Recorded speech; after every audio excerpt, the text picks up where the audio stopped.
Meron pong short video po nito. Yan, ito po. Kaka-upload ko lamang po nito dahil nga po sinabi ko nga po, 'di ba?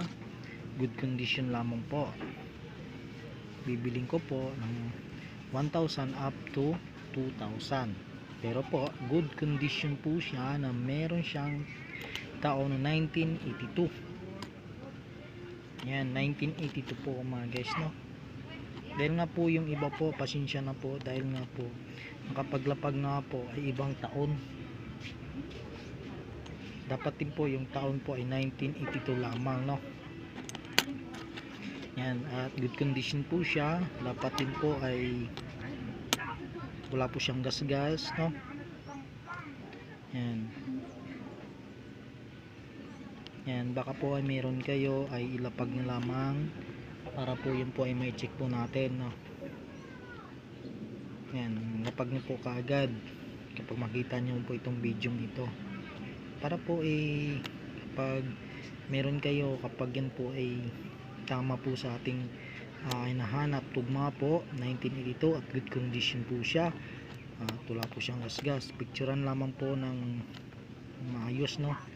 Ayusin lamang po yung pagpicture ng coins para yun po ay may check po natin ng maayos. 1 piso na ako sa Rizal.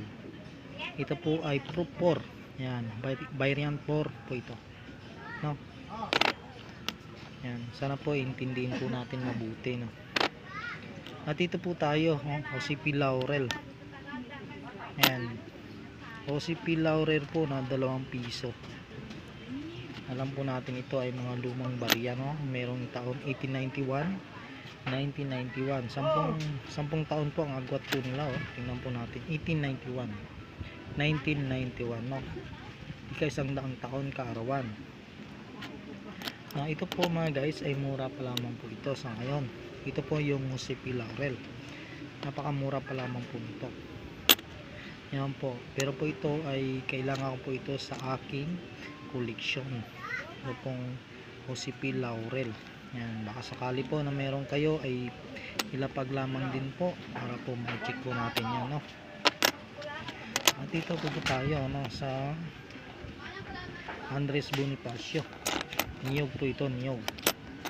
Yan, 2 pisong niyog. Tingnan po natin yan, no? Kukos. Yan.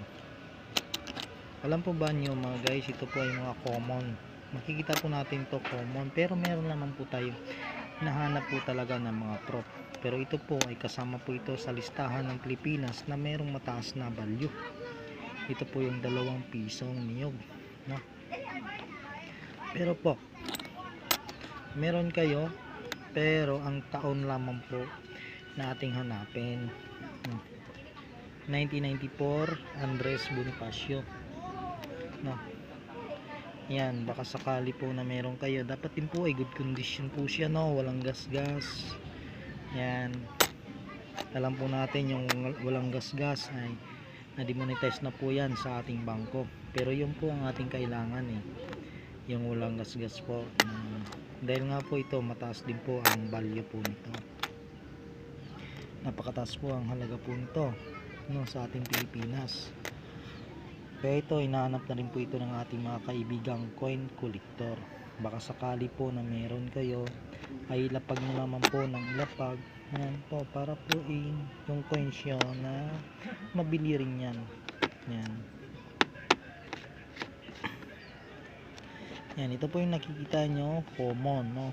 Commemorative coins. Yan, ito po mga common. Pero dapat din po mga guys ay meron kayong mga hard to find o semi hard to find mga coins. And kahit po araw-arawin nyo nga po maglapag para po yun po ay mapapansin, lalo po sa mga dun po sa online. Yan, sa mga market, diba?